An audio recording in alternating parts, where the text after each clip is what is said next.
मेरे प्यारे देशवासियों, नमस्कार। अक्सर मन की बात में आपके प्रश्नों की बौछार रहती है। इस बार मैंने सोचा कि कुछ अलग किया जाए। मैं आपसे प्रश्न करूं, तो ध्यान से सुनिए मेरे सवाल। ओलंपिक में इंडिविजुअल गोल्ड जीतने वाला पहला भारतीय कौन था? ओलंपिक के कौन से खेल में भारत ने अब तक सबसे ज्यादा मेडल जीते हैं?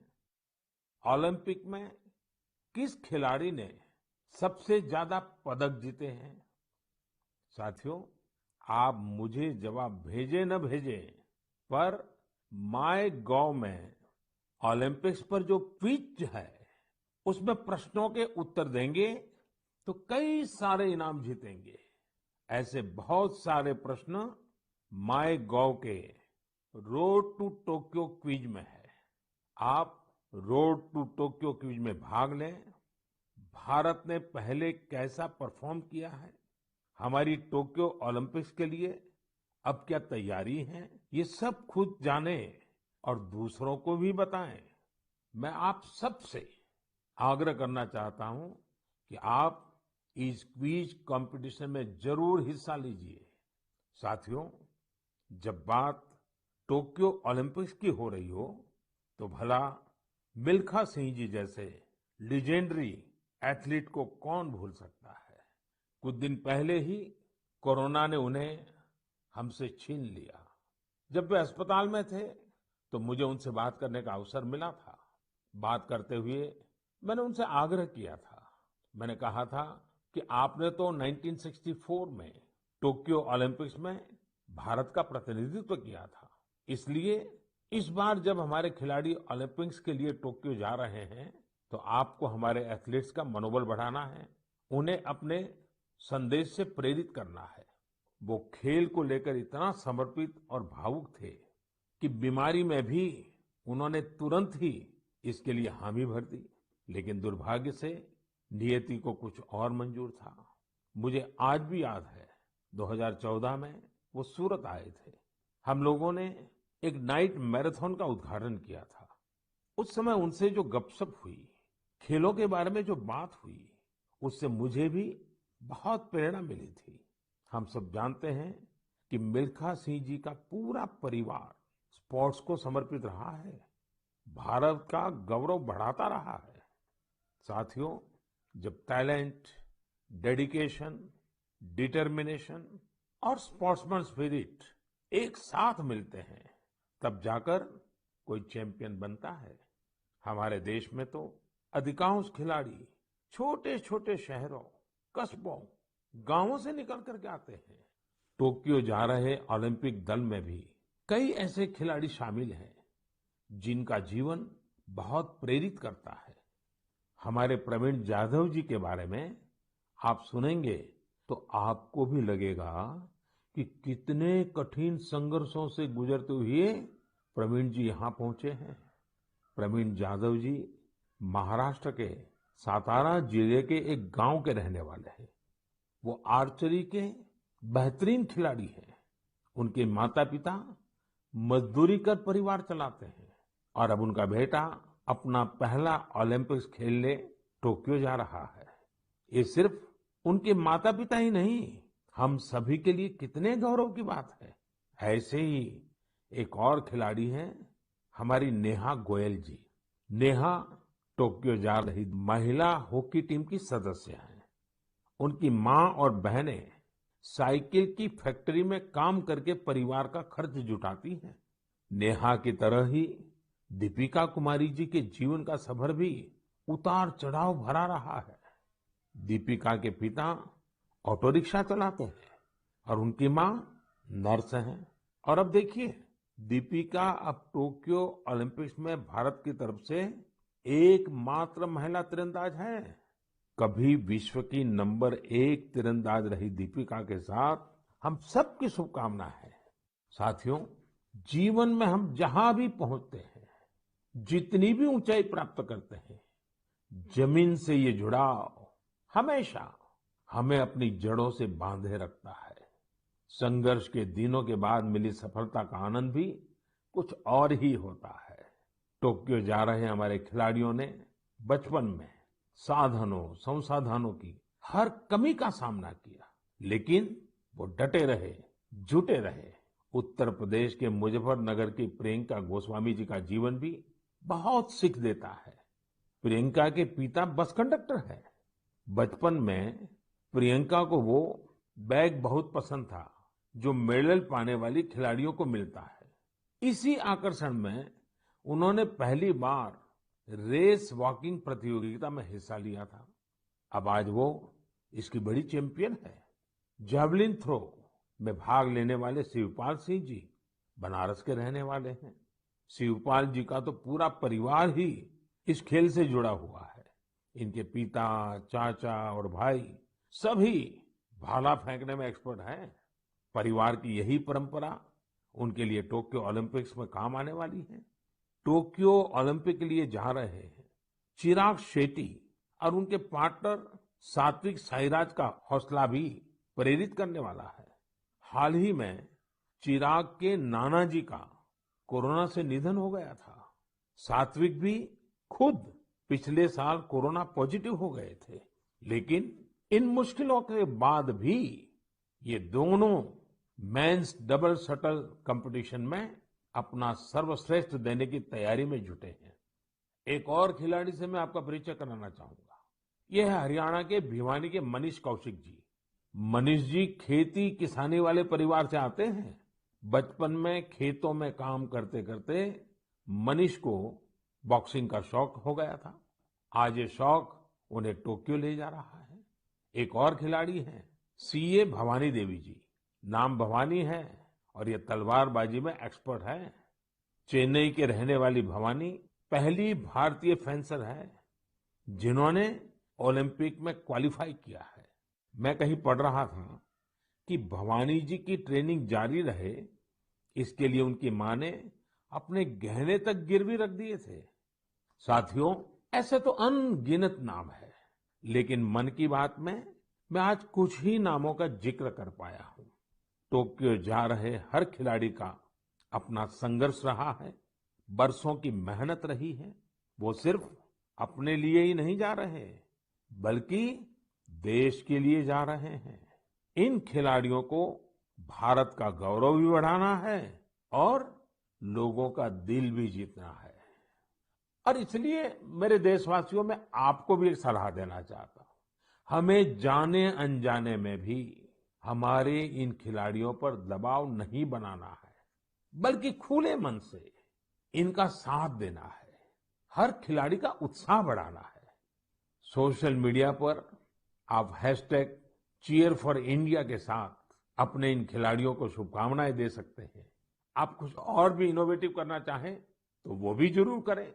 अगर आपको कोई ऐसा आइडिया आता है जो हमारे खिलाड़ियों के लिए देश को मिलकर करना चाहिए, तो वो आप मुझे जरूर भेजिएगा। हम सब मिलकर टोक्यो जाने वाले अपने खिलाड़ियों को सपोर्ट करेंगे। Cheer for India, cheer for India, cheer for India. मेरे प्यारे देशवासियों, कोरोना के खिलाफ हम देशवासियों की लड़ाई जारी है, लेकिन इस लड़ाई में हम सब साथ मिलकर कई असाधारण मुकाम भी हासिल कर रहे हैं। अभी कुछ दिन पहले ही हमारे देश ने एक अभूतपूर्व काम किया है। 21 जून को वैक्सीन अभियान के अगले चरण की शुरुआत हुई और उसी दिन देश ने 86 लाख से ज्यादा लोगों को मुफ्त वैक्सीन लगाने का रिकॉर्ड भी बना दिया, और वो भी एक दिन में। इतनी बड़ी संख्या में भारत सरकार की तरफ से मुफ्त वैक्सीनेशन, और वो भी एक दिन में, स्वाभाविक है इसकी चर्चा भी खूब हुई है। साथियों, एक साल पहले सबके सामने सवाल था कि वैक्सीन कब आएगी। आज हम एक दिन में लाखों लोगों को मेड इन इंडिया वैक्सीन मुफ्त में लगा रहे हैं, और यही तो नए भारत की ताकत है। साथियों, वैक्सीन की सेफ्टी देश के हर नागरिक को मिले, हमें लगातार प्रयास करते रहना है। कई जगहों पर वैक्सीन हेजिटेंसी को खत्म करने के लिए कई संगठन, सिविल सोसाइटी के लोग आगे आए हैं और सब मिलकर के बहुत अच्छा काम कर रहे हैं। चलिए हम भी आज एक गांव में चलते हैं और उन्हीं लोगों से बात करते हैं वैक्सीन के बारे में। मध्य प्रदेश के बैतूल जिले के डुलारिया गांव चलते हैं। हेलो। नमस्कार। नमस्ते जी। मेरा नाम राजेश हिरावे, ग्राम पंचायत डुलारिया, भीमपुर ब्लॉक। राजेश जी, मैंने फोन इसलिए किया कि मैं जानना चाहता था कि अभी आपके गांव में अब कोरोना की क्या स्थिति है। सर, यहाँ पे कोरोना की स्थिति तो अभी ऐसा कुछ नहीं है यहाँ। अभी लोग बीमार नहीं है। जी। गांव की जनसंख्या कितनी है, कितने लोग हैं गांव में। गांव में 462 पुरुष है और 332 महिला है। अच्छा राजेश जी, आपने वैक्सीन ले ली क्या। नहीं सर, अभी नहीं लिया। अरे, क्यों नहीं लिया। सर जी, यहाँ पे कुछ लोगों ने कुछ व्हाट्सएप पे ऐसा भ्रम डाल दिया गया कि उससे लोग भ्रमित हो गए सर जी। तो क्या आपके मन में भी डर है। जी, सब पूरे गांव में ही ऐसा भ्रम फैला दिया था सर। अरे रे रे, ये क्या बात की आपने। देखिए राजेश जी, जी। मेरा आपको भी और मेरे सभी गांव के भाई बहनों को यही कहना है कि डर है तो निकाल दीजिए। जी। हमारे पूरे देश में 31 करोड़ से भी ज्यादा लोगों ने वैक्सीन का टीका लगवा लिया है। जी।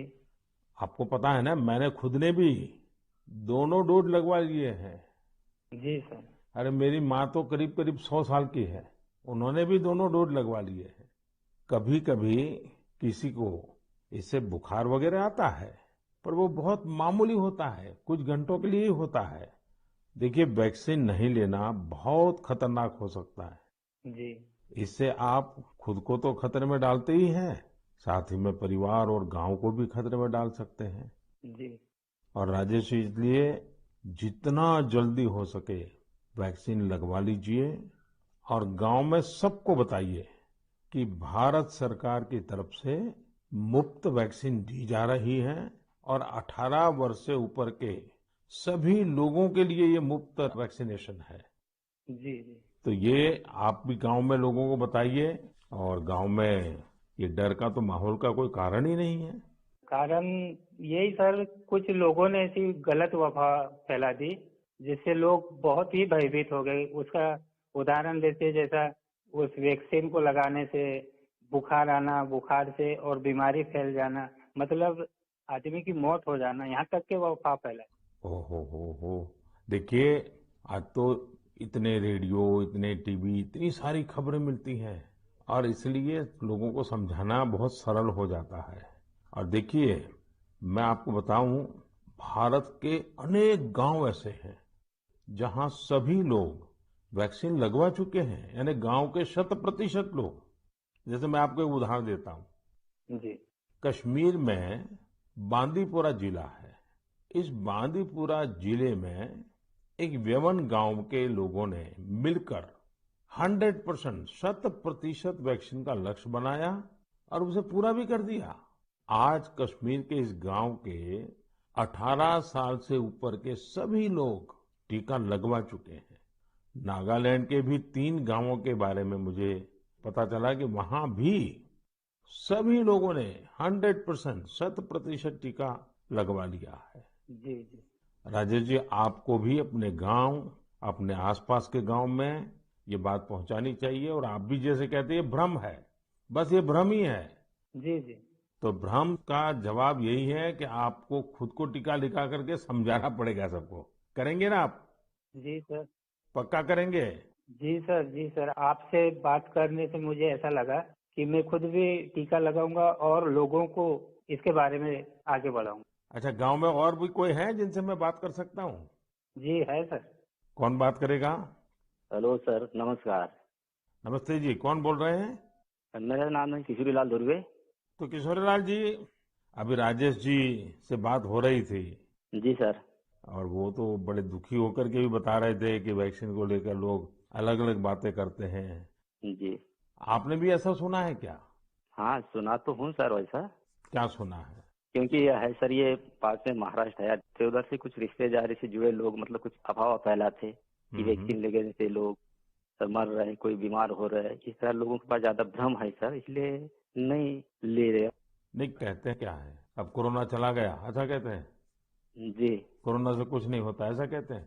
नहीं, कोरोना चला गया नहीं बोलते सर, कोरोना तो है बोलते, लेकिन वैक्सीन जो लेते हैं उससे मतलब बीमारी हो रहे और मर रहे, ये स्थिति बताते सर वो।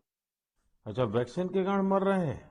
अपना क्षेत्र आदिवासी क्षेत्र है सर, ऐसे भी लोग इसमें जल्दी डरते हैं, जो भ्रम फैला देते इस कारण से मतलब लोग नहीं ले रहे सर वैक्सीन। देखिए किशोरलाल जी, जी हाँ ये सर। अफवाहें फैलाने वाले लोग तो अफवाहें फैलाते रहेंगे। जी। हमें तो जिंदगी बचानी है, अपने गांव वालों को बचाना है, अपने देशवासियों को बचाना है। और ये अगर कोई कहता है कि कोरोना चला गया तो ये भ्रम में मत रहिए। जी। ये बीमारी ऐसी है, ये बहुरूपिये वाली है। जी सर। वो रूप बदलती है, नए नए रंग रूप करके पहुंच जाती है। जी। और उसमें बचने के लिए हमारे पास दो रास्ते हैं। एक तो कोरोना के लिए जो प्रोटोकॉल बना है, मास्क पहनना, साबुन से बार बार हाथ धोना, दूरी बनाए रखना। और दूसरा रास्ता है, इसके साथ साथ वैक्सीन का टीका लगवाना, वो भी एक अच्छा सुरक्षा कवच है, तो उसकी चिंता करिए। जी। अच्छा किशोरलाल जी, ये बताइए, जी सर। जब लोग आपसे बातें करते तो आप कैसे समझाते हैं लोगों को? आप समझाने का काम करते हैं कि आप भी अफवाह में आ जाते हैं? अरे समझाए क्या, वो लोग ज्यादा हो जाते सर तो हम भी भयभीत में आ जाते ना सर। देखिए किशोरलाल जी, मेरी आपसे बात हुई है, आज आप मेरे साथी हैं। जी सर। आपको डरना नहीं है और लोगों के डर को भी निकालना है। निकालोगे? जी।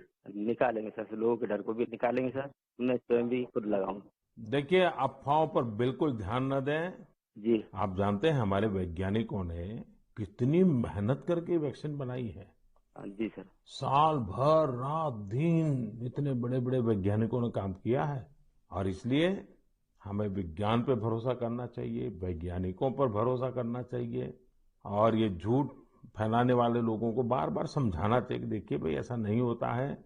इतने लोगों ने वैक्सीन ले लिया है, कुछ नहीं होता है। जी। और अफवाहों से बहुत बच करके रहना चाहिए, गांव को भी बचाना चाहिए। जी। और राजेश जी, किशोरलाल जी, आप जैसे साथियों को तो मैं कहूंगा कि आप अपने ही गांव में नहीं और गांवों में भी इन अफवाहों को रोकने का काम कीजिए और लोगों को बताइए मेरे से बात हुई है। जी सर। बता दीजिए, मेरा नाम बता दीजिए। बताएंगे सर और समझाएंगे लोगों को और स्वयं भी लेंगे। देखिए, आपके पूरे गांव को मेरी तरफ से शुभकामनाएं दीजिए। जी सर। और सभी से कहिए कि जब भी अपना नंबर आए, जी। वैक्सीन जरूर लगवाएं। ठीक है सर। मैं चाहूंगा कि गांव की महिलाओं को, हमारी माताओं बहनों को जी सर। इस काम में ज्यादा से ज्यादा जोड़िए और सक्रियता के साथ उनको साथ रखिए। जी। कभी कभी माताएं बहनें बात कहती है ना, लोग जल्दी मान जाते हैं। जी। आपके गांव में जब टीकाकरण पूरा हो जाए तो मुझे बताएंगे आप? हाँ बताएंगे सर। पक्का बताएंगे? जी। देखिए, मैं इंतजार करूंगा आपकी चिट्ठी का। जी सर। चलिए राजेश जी, किशोर जी, बहुत बहुत धन्यवाद, आपसे बात करने का मौका मिला। धन्यवाद सर, आपने हम बात किया है, बहुत बहुत धन्यवाद आपको भी।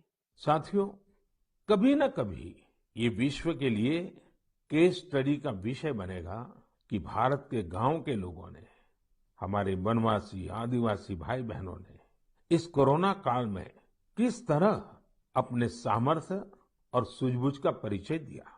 गांव के लोगों ने क्वारंटाइन सेंटर बनाए, स्थानीय जरूरतों को देखते हुए कोविड प्रोटोकॉल बनाए। गांव के लोगों ने किसी को भूखा नहीं सोने दिया, खेती का काम भी रुकने नहीं दिया। नजदीक के शहरों में दूध, सब्जियां, ये सब हर रोज पहुंचता रहे, ये भी गांव ने सुनिश्चित किया। यानी खुद को संभाला, औरों को भी संभाला। ऐसे ही हमें वैक्सीनेशन अभियान में भी करते रहना है। हमें जागरूक रहना भी है और जागरूक करना भी है। गांव में हर एक व्यक्ति को वैक्सीन लग जाए, ये हर गांव का लक्ष्य होना चाहिए। याद रखिए, और मैं तो आपको खास रूप से कहना चाहता हूं, आप एक सवाल अपने मन में पूछिए। हर कोई सफल होना चाहता है, लेकिन निर्णायक सफलता का मंत्र क्या है? निर्णायक सफलता का मंत्र है निरंतरता। इसलिए हमें सुस्त नहीं पड़ना है, किसी भ्रांति में नहीं रहना है। हमें सतत प्रयास करते रहना है, कोरोना पर जीत हासिल करनी है। मेरे प्यारे देशवासियों, हमारे देश में अब मानसून का सीजन भी आ गया है। बादल जब बरसते हैं तो केवल हमारे लिए नहीं बरसते, बल्कि बादल आने वाली पीढ़ियों के लिए भी बरसते हैं। बारिश का पानी जमीन में जाकर इकट्ठा भी होता है, जमीन के जल स्तर को भी सुधारता है, और इसलिए मैं जल संरक्षण को देश सेवा का ही एक रूप मानता हूँ। आपने भी देखा होगा, हम में से कई लोग इस पुण्य को अपनी जिम्मेदारी मानकर लगे रहे हैं। ऐसे ही एक शख्स हैं उत्तराखंड के पौड़ी गढ़वाल के सच्चिदानंद भारती जी। भारती जी एक शिक्षक हैं और उन्होंने अपने कार्यों से भी लोगों को बहुत अच्छी शिक्षा दी है। आज उनकी मेहनत से ही पौड़ी गढ़वाल के उफरैंखाल क्षेत्र में पानी का बड़ा संकट समाप्त हो गया। जहां लोग पानी के लिए तरसते थे, वहां आज साल भर जल की आपूर्ति हो रही है। साथियों, पहाड़ों में जल संरक्षण का एक पारंपरिक तरीका रहा है, जिसे चाल खाल भी कहा जाता है, यानी पानी जमा करने के लिए बड़ा सा गड्ढा खोदना। इस परंपरा में भारती जी ने कुछ नए तौर तरीकों को भी जोड़ दिया। उन्होंने लगातार छोटे बड़े तालाब बनवाए। इससे न सिर्फ उफरैंखाल की पहाड़ी हरी भरी हुई, बल्कि लोगों की पेयजल की दिक्कत भी दूर हो गई। आप ये जानकर हैरान रह जाएंगे कि भारती जी ऐसी 30,000 से अधिक जल तलैया बनवा चुके हैं। 30,000। उनका ये भगीरथ कार्य आज भी जारी है और अनेक लोगों को प्रेरणा दे रहे हैं। साथियों, इसी तरह यूपी के बांदा जिले में अंधाव गांव के लोगों ने भी एक अलग ही तरह का प्रयास किया है। उन्होंने अपने अभियान को बड़ा ही दिलचस्प नाम दिया है, खेत का पानी खेत में, गांव का पानी गांव में। इस अभियान के तहत गांव के कई 100 बीघे खेतों में ऊंची ऊंची मेड़ बनाई गई है। इससे बारिश का पानी खेत में इकट्ठा होने लगा और जमीन में जाने लगा। अब ये सब लोग खेतों की मेड़ पर पेड़ लगाने की भी योजना बना रहे हैं। यानी अब किसानों को पानी, पेड़ और पैसा तीनों मिलेगा। अपने अच्छे कार्यों से पहचान तो उनके गांव की दूर दूर तक वैसे भी हो रही है। साथियों, इन सभी से प्रेरणा लेते हुए हम अपने आसपास जिस भी तरह से पानी बचा सकते हैं, हमें बचाना चाहिए। मानसून के इस महत्वपूर्ण समय को हमें गंवाना नहीं है। मेरे प्यारे देशवासियों, हमारे शास्त्रों में कहा गया है, नास्ति मूलम अनौषधम, अर्थात पृथ्वी पर ऐसी कोई वनस्पति नहीं है जिसमें कोई न कोई औषधीय गुण न हो।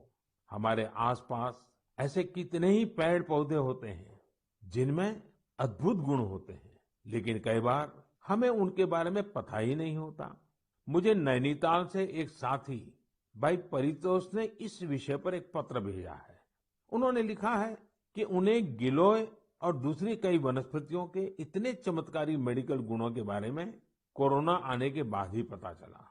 परितोष ने मुझे आग्रह भी किया है कि मैं मन की बात के सभी श्रोताओं से कहूं कि आप अपने आसपास की वनस्पतियों के बारे में जानिए और दूसरों को भी बताइए। वास्तव में ये तो हमारी सदियों पुरानी विरासत है, जिसे हमें ही संजोना है। इसी दिशा में मध्य प्रदेश के सतना के एक साथी हैं श्रीमान रामलोटन कुशवाहा जी। उन्होंने बहुत ही सराहनीय काम किया है। रामलोटन जी ने अपने खेत में एक देशी म्यूजियम बनाया है। इस म्यूजियम में उन्होंने सैकड़ों औषधीय पौधों और बीजों का संग्रह किया है। इन्हें वो दूर सुदूर क्षेत्रों से यहाँ लेकर आए हैं। इसके अलावा वो हर साल कई तरह की भारतीय सब्जियां भी उगाते हैं। रामलोटन जी की इस बगिया, इस देशी म्यूजियम को लोग देखने भी आते हैं और उससे बहुत कुछ सीखते भी हैं। वाकई एक बहुत अच्छा प्रयोग है जिसे देश के अलग अलग क्षेत्रों में दोहराया जा सकता है। मैं चाहूंगा आप में से जो लोग इस तरह का प्रयास कर सकते हैं वो जरूर करें। इससे आपकी आय के नए साधन भी खुल सकते हैं। एक लाभ ये भी होगा कि स्थानीय वनस्पतियों के माध्यम से आपके क्षेत्र की पहचान भी बढ़ेगी। मेरे प्यारे देशवासियों, अब से कुछ दिनों बाद 1 जुलाई को हम नेशनल डॉक्टर्स डे मनाएंगे। ये दिन देश के महान चिकित्सक और स्टेट्समैन डॉक्टर बीसी राय की जन्म जयंती को समर्पित है। कोरोना काल में डॉक्टर्स के योगदान के हम सब आभारी हैं। हमारे डॉक्टर्स ने अपनी जान की परवाह न करते हुए हमारी सेवा की है। इसलिए इस बार नेशनल डॉक्टर्स डे और भी खास हो जाता है।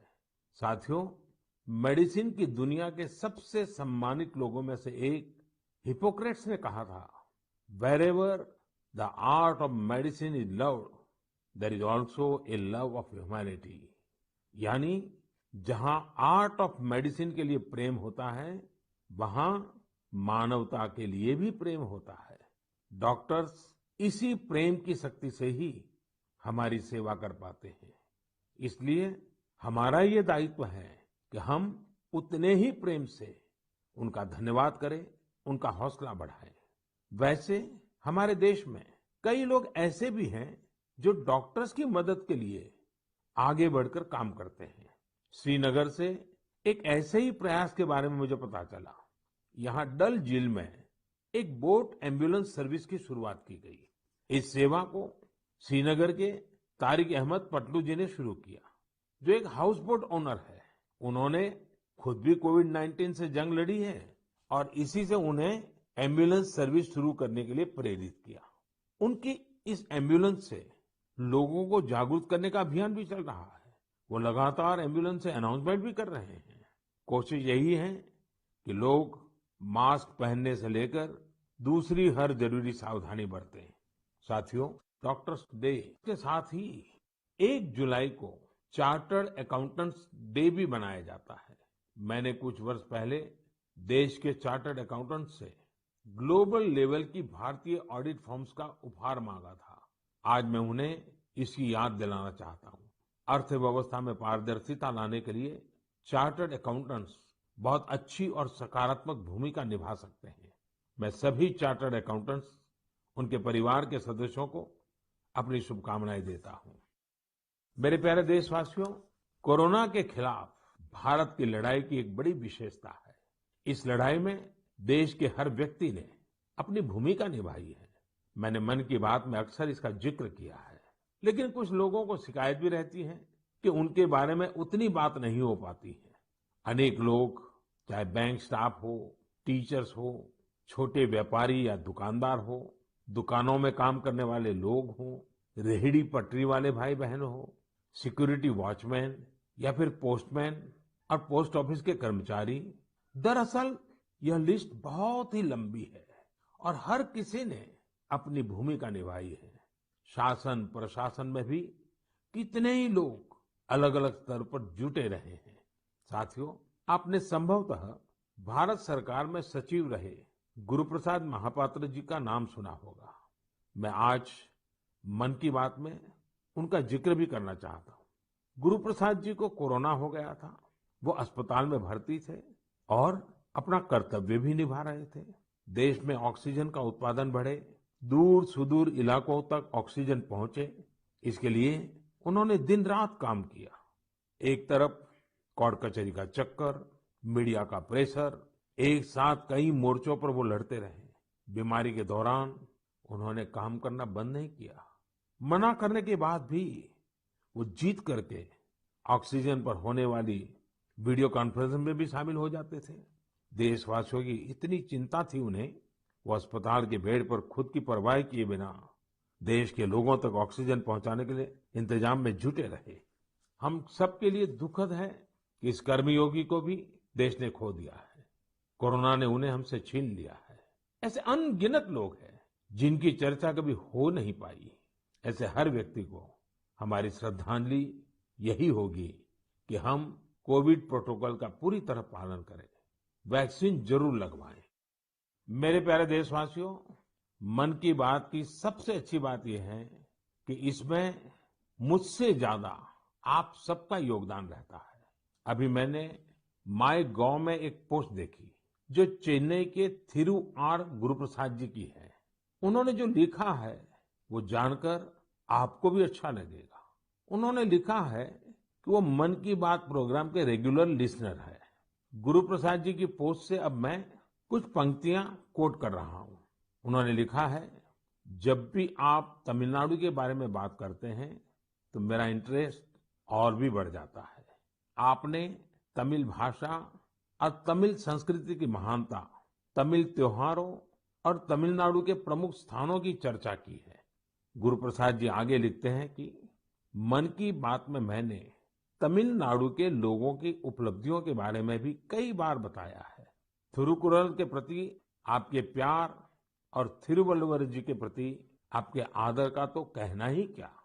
इसलिए मैंने मन की बात में आपने जो कुछ भी तमिलनाडु के बारे में बोला है उन सबको संकलित कर एक ई बुक तैयार की है। क्या आप इस ई बुक को लेकर कुछ बोलेंगे और इसे नमो ऐप पर भी रिलीज करेंगे? धन्यवाद। ये मैं गुरु प्रसाद जी का पत्र आपके सामने पढ़ रहा था। गुरु प्रसाद जी, आपकी ये पोस्ट पढ़कर बहुत आनंद आया। अब आप अपनी ई बुक में एक और पेज जोड़ दीजिए। नान तमिल कला चाराक्तिन पेरिये अभिमानी, नान उलगतलय पलमयान तमिल मोलियन पेरिये अभिमानी। उच्चारण का दोष अवश्य होगा, लेकिन मेरा प्रयास और मेरा प्रेम कभी भी कम नहीं होगा। जो तमिल भाषी नहीं है उन्हें मैं बताना चाहता हूँ, गुरु प्रसाद जी को मैंने कहा है, मैं तमिल संस्कृति का बहुत बड़ा प्रशंसक हूँ। मैं दुनिया की सबसे पुरानी भाषा तमिल का बड़ा प्रशंसक हूँ। साथियों, हर हिंदुस्तानी को विश्व की सबसे पुरातन भाषा हमारे देश की है, इसका गुणगान करना ही चाहिए, उस पर गर्व महसूस करना चाहिए। मैं भी तमिल को लेकर बहुत गर्व करता हूँ। गुरु प्रसाद जी, आपका ये प्रयास मेरे लिए एक नई दृष्टि देने वाला है, क्योंकि मैं मन की बात करता हूँ तो सहज सरल तरीके से अपनी बात रखता हूँ। मुझे नहीं मालूम था कि इसका ये भी एक एलिमेंट था।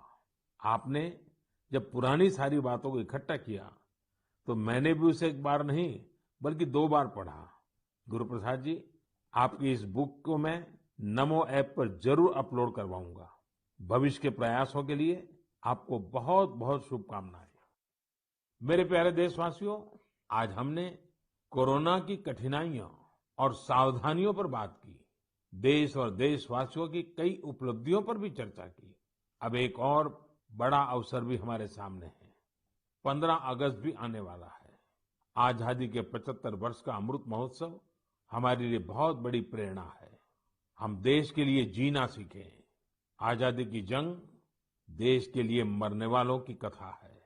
आजादी के बाद के इस समय को हमें देश के लिए जीने वालों की कथा बनाना है। हमारा मंत्र होना चाहिए इंडिया फर्स्ट। हमारे हर फैसले, हर निर्णय का आधार होना चाहिए इंडिया फर्स्ट। साथियों, अमृत महोत्सव में देश ने कई सामूहिक लक्ष्य भी तय किए हैं। जैसे हमें अपने स्वाधीनता सेनानियों को याद करते हुए उनसे जुड़े इतिहास को पुनर्जीवित करना है। आपको याद होगा कि मन की बात में मैंने युवाओं से स्वाधीनता संग्राम पर इतिहास लेखन करके शोध करने इसकी अपील की थी। मकसद ये था कि युवा प्रतिभाएं आगे आए, युवा सोच, युवा विचार सामने आए, युवा कलम नई ऊर्जा के साथ लेखन करे। मुझे ये देखकर बहुत अच्छा लगा कि बहुत ही कम समय में 2500 से ज्यादा युवा इस काम को करने के लिए आगे आए हैं। साथियों, दिलचस्प बात यह है, 19वीं 20वीं शताब्दी के जंग की बात तो आमतौर पर होती रहती है, लेकिन खुशी इस बात की है कि 21वीं सदी में जो युवा पैदा हुए हैं, 21वीं सदी में जिनका जन्म हुआ है, ऐसे मेरे नौजवान साथियों ने 19वीं और 20वीं शताब्दी की आजादी की जंग को लोगों के सामने रखने का मोर्चा संभाला है। इन सभी लोगों ने माईगॉव पर इसका पूरा ब्यौरा भेजा है। ये लोग हिंदी, इंग्लिश, तमिल, कन्नड़ा, बांग्ला, तेलुगु, मराठी, मलयालम, गुजराती ऐसी देश की अलग अलग भाषाओं में स्वाधीनता संग्राम पर लिखेंगे। कोई स्वाधीनता संग्राम से जुड़े रहे अपने आसपास के स्थानों की जानकारी जुटा रहा है, तो कोई आदिवासी स्वाधीनता सेनानियों पर किताब लिख रहा है। एक अच्छी शुरुआत है। मेरा आप सभी से अनुरोध है कि अमृत महोत्सव से जैसे भी जुड़ सकते हैं, जरूर जुड़े। ये हमारा सौभाग्य है कि हम आजादी के 75 वर्ष के पर्व का साक्षी बन रहे हैं। इसलिए अगली बार जब हम मन की बात में मिलेंगे तो अमृत महोत्सव की और तैयारियों पर भी बात करेंगे। आप सब स्वस्थ रहिए, कोरोना से जुड़े नियमों का पालन करते हुए आगे बढ़िए, अपने नए नए प्रयासों से देश को ऐसे ही गति देते रहिए। इन्हीं शुभकामनाओं के साथ बहुत बहुत धन्यवाद।